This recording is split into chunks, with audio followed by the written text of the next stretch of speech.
कभी आपने ये सोचा है कि हम हाउसवाइफ की लाइफ सुबह से लेके रात तक घर, परिवार, बच्चों इसी में घूमती रहती है। कभी अपने लिए टाइम निकाल ही नहीं पाते और जब तक हम इस बारे में सोचते हैं तब तक बहुत देर हो जाती है क्योंकि हम इतना ज़्यादा ज़िम्मेदारियों में घिरे रहते हैं ना, खुद के लिए चाहते हुए भी समय नहीं निकाल पाते क्योंकि हमें लगता है कि बच्चों का क्या होगा, घर का क्या होगा, सारी चीज़ें कैसे मैनेज हो पाएँगी और इसी डर में हम अपने जो समय होता है ना उसको निकालते जाते हैं। और जिन घर वालों के लिए हम ये सब कुछ करते हैं सुबह से लेके रात तक, अंत में क्या सुनने को मिलता है? इसको कुछ नहीं आता, इसको तो सिर्फ़ घर का काम चौका-चूल्हा बर्तन आता है, बाकी इसको बाहर के काम कुछ नहीं आते। तब उस टाइम पे ना हाउसवाइफ को जो चोट लगती है ना, जो दिल में जो दर्द होता है ना, वो सिर्फ़ एक हाउसवाइफ ही समझ सकती है। और उस टाइम को ये फ़ील होता है कि काश! समय रहते मैंने अपने ऊपर ध्यान दे लिया होता ना, तो आज मुझे ये सब कुछ सुनना नहीं पड़ता। तो राधे राधे आप सभी को, welcome back to my YouTube channel Rajni Brajwasi blog. आज के ब्लॉग में मैं बात करने वाली हूँ कि एक हाउसवाइफ जो सिंपल हाउसवाइफ होती है ना, वो अपनी लाइफ को कैसे स्ट्रांग बना सकती है। क्योंकि जब तक आप खुद अपने लिए स्टैंड ना लो ना, तब तक दुनिया आपकी वैल्यू कभी नहीं समझेगी। तो सबसे पहले तो खुद के लिए बोलना सीखो, खुद के लिए स्टैंड लोगे ना, तब सामने वाला आपके बारे में सोचेगा। नंबर 1, जैसे ही हमारी एज ग्रो होती है ना, वैसे-वैसे हमें और एक्स्ट्रा केयर की और एक्स्ट्रा एक्सरसाइज की ज़रूरत महसूस होती है। लेकिन एक्स्ट्रा तो क्या, हमने तो कभी एक्सरसाइज की ही नहीं, क्योंकि सबसे पहले हमने बच्चों में लग गए, फिर घर में ज़िम्मेदारियों में इतना उलझ के रह गए, कब हमारा मोटापा इतना बढ़ गया, हमने हमारे ऊपर ध्यान ही नहीं दिया और जब ध्यान देने की बारी आती है, तो हमारे पास समय नहीं मिलता, हम अपने लिए समय कैसे निकालें? और आपको पता है ना, एक बार अगर आपकी हेल्थ खराब हो गई ना, तो आपकी एक हेल्थ खराब होने के चक्कर में इतना ज़्यादा इश्यूज़ आ जाते हैं ना, फिर आप खुद चाहते हुए भी कुछ नहीं कर पाती हैं। तो सबसे पहले ना समय निकाल के 10 मिनट, 15 मिनट का अपने लिए एक्सरसाइज ज़रूर करें।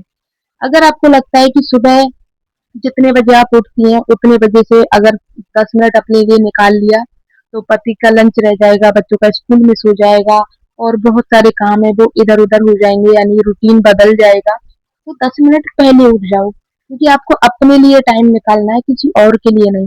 बाकी सारे काम तो समय पे हो जाते हैं, अगर आप लेट उठते हैं ना तो भी हो जाएँगे। लेकिन आपका जो खुद का टाइम है ना, जो सुबह आप अपने लिए 10 मिनट देती हैं सुकून के लिए, मेडिटेशन के लिए, वो आपसे मिस हो जाएगी।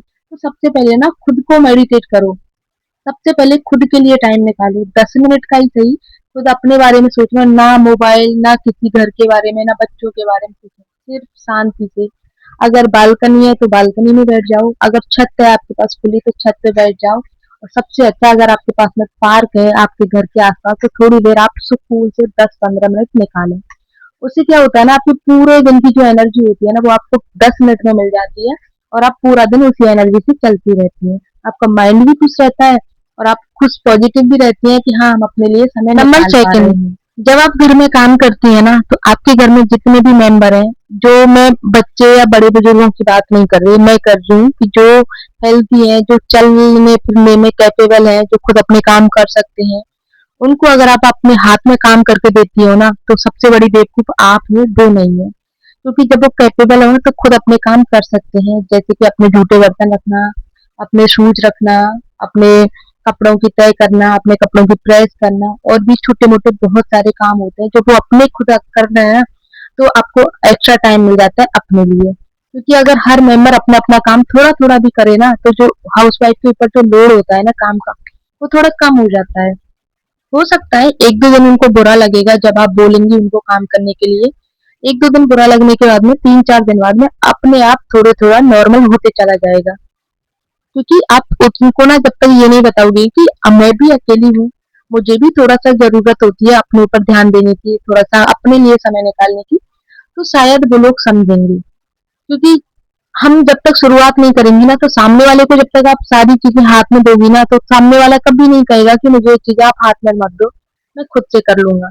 ये सारी चीज़ें आपको बतानी पड़ती हैं और हाउसवाइफ को तो सिर्फ़ ये समझा जाता है एक रोबोट की तरह कि बस ये घर के कामों में लगी रहे, हमें सारी चीज़ें समय पे मिलें, कपड़ों से लेकर के खाने तक, सब कुछ हमारे हाथ में मिल जाए।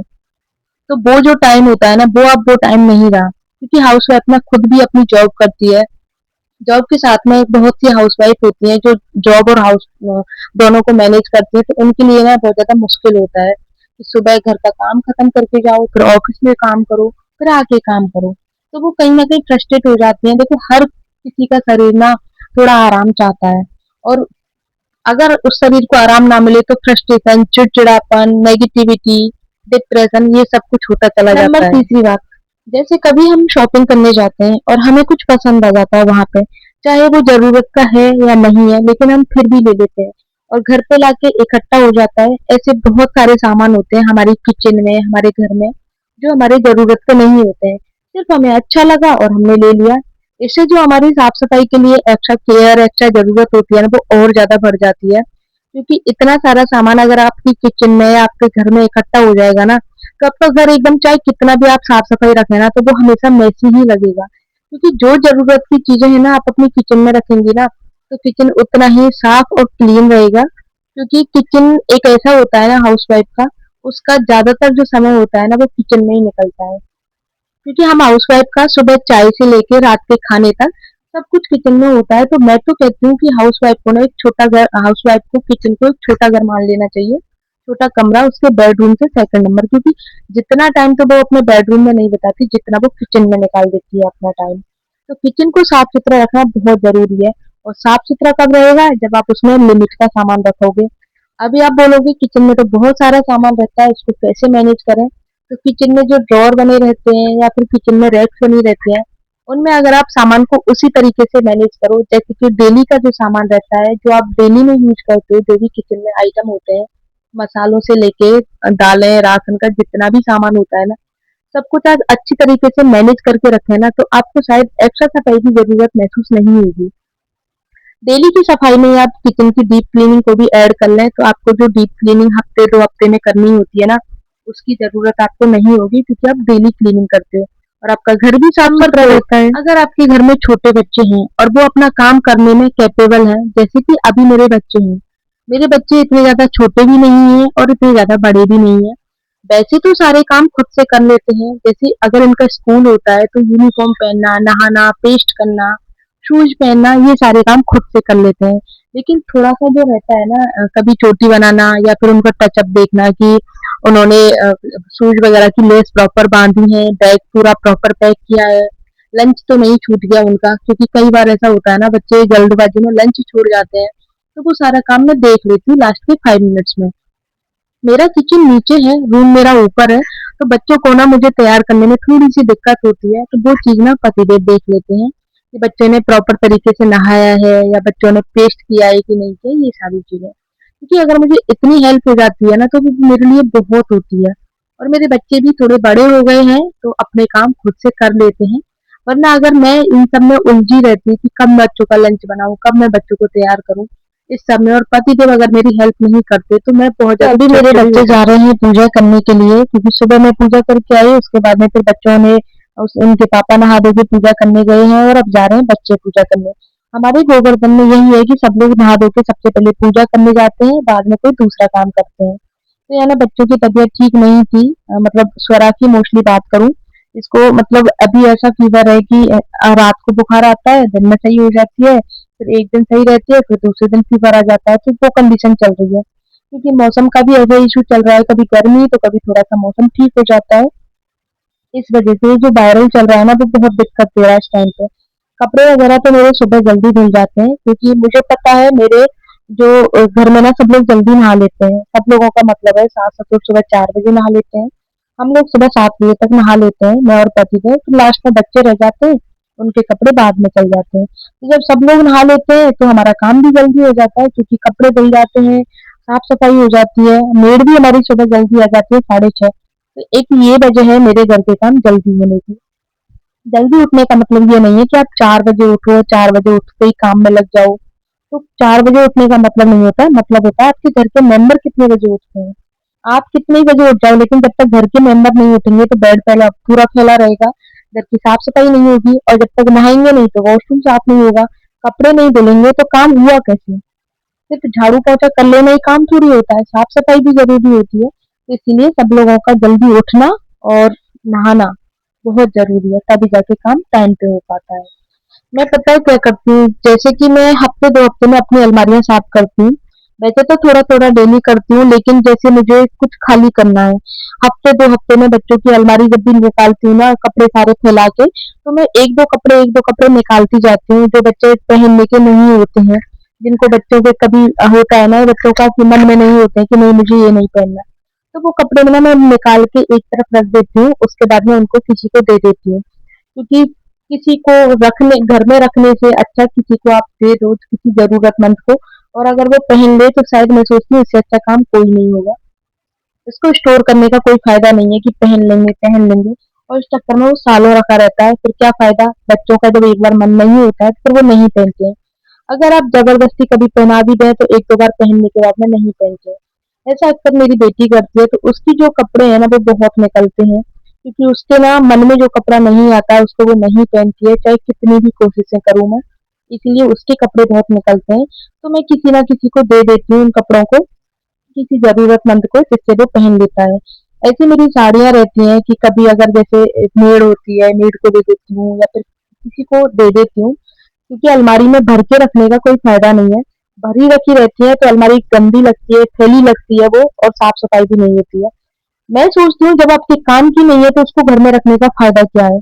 स्टोर करने का हम सोचते हैं बाद में काम आ जाएगी, जब अभी काम नहीं आ रही तो बाद में काम कैसे आ जाएगी? तो ये चीज़ें मेरी सासू माँ को पसंद नहीं है, उनका ये रहता है अभी रख दे उठा के बाद में काम आ जाएगी। लेकिन मुझे नहीं लगता ये बाद कभी आता है क्योंकि जो चीज़ आज काम में नहीं है वो बाद में भी नहीं आएगी। क्योंकि हमें पता है बहुत सारी चीज़ें किचन में ऐसी होती हैं जो हमारी यूज़ की नहीं होती हैं, तो मैं उन चीज़ों को ना उठा के रख देती हूँ। बहुत सारी चीज़ों से मेरा मतलब ऐसा होता है कि बहुत कढ़ाइयाँ रहती हैं, हमारी डेली में 3-4 कढ़ाई यूज़ होती हैं, लेकिन कढ़ाई बहुत सारी हैं, तो उनको मैं ऊपर उठा के रख देती हूँ, किचन की जो ऊपर की रैक रहती है उसमें, जो कभी-कभी काम आती हैं। क्योंकि कभी-कभी का मतलब है दिवाली के टाइम पे हमारे काम आती हैं ये बड़े-बड़े बर्तन। दिवाली पे जब ठाकुर जी का छप्पन भोग बनता है ना, तब हमारे बड़े बर्तन सारे काम में आते हैं। इतने साल भर तक कोई काम नहीं आते तो फिर उनको ना डेली के बर्तनों में रखने का कोई फ़ायदा नहीं रहता। उनको बार-बार उठाना और फिर बार-बार उन पे पानी पड़ता है तो उसपे स्पॉट लगते हैं, जंग लगती है। इससे अच्छा है उनको धो के सुखा के आराम से ऊपर रख देती हूँ, साल भर में निकाल लेती हूँ सारे बर्तनों को। ऐसे ही जैसे कि ऑयल रिफाइंड के, घी के जितने भी बड़े-बड़े पीपे आते हैं, उनको मैं ना छोटे-छोटे डिब्बों में कर लेती हूँ। 2-2 किलो 3-3 किलो के अराउंडिंग मैं उसमें घी रिफाइंड और ऑयल निकाल लेती हूँ सरसों का। बाकी जितने भी पीपे होते हैं ना तेल के, रिफाइंड घी के, वो सारे मैं रखवा देती हूँ स्टोर रूम में। इससे क्या होता है आपका जो किचन है ना वो पूरा भरा हुआ नहीं लगता, क्योंकि जब रिफाइंड और इनके पीपे आ जाते हैं ना फिर कुछ नहीं दिखता और वो कितना भी साफ-सफाई करो वो चिपचिपा बने रहते हैं हमेशा। क्योंकि चिपचिपापन उनमें से जाता ही नहीं है, तो मैं वही रखवा देती हूँ। क्योंकि किचन मेरा छोटा है, उसी हिसाब से सारी चीज़ें अरेंज करनी होती हैं। जितना ज़्यादा आप अरेंज करके, सँभाल के, व्यवस्थित तरीके से रखोगे ना सामानों को, उतना ही आपका घर हो चाहे किचन हो, वो अच्छा लगता है। जिनके घर आप लोगों ने देखे होंगे छोटे होते हैं ना, उनके घर अक्सर बहुत बार आप लोगों ने देखा होगा कि बहुत छोटा घर है लेकिन बहुत साफ-सुथरा रहता है। तो साफ-सुथरा तो देखो सब करते हैं साफ-सफाई, लेकिन हर चीज़ अपने जगह पे अपनी हर चीज़ मैनेज करके अगर आप रख रहे हो ना तो वो ज़्यादा अच्छी लगती है। तो इसीलिए मैं अपनी चीज़ों को ना हर किसी चीज़ को जगह पे मैनेज करके, जो चीज़ काम की नहीं है उसको साइड में रख देती हूँ, जो चीज़ काम की है उसको आगे रखती हूँ, जिसकी वजह से ना मेरा चाहे किचन हो चाहे मेरा घर हो वो हमेशा साफ रहता है। मुझे अगर कोई गेस्ट आ जाए ना अचानक से तो मुझे इतनी भागम-दौड़ नहीं करनी होती कि अब मैं क्या करूँ? कौन-सा सामान कहाँ छुपाऊँ ये चीज़ नहीं होती। क्योंकि साफ-सफाई अगर आप रख रहे हो ना आपके घर में तो जो गेस्ट आते हैं ना तो वो भी ये चीज़ फ़ील करते हैं कि हाँ, घर साफ रहता है। क्योंकि रिसेंटली आप अगर करते हो तो अलमारी में सामान भर देते हो। बहुत से लोगों को मैंने देखा है, जैसे गेस्ट आते हैं जो बाहर सामान पड़ा रहता है उनको अलमारी में भर के रख देते हैं।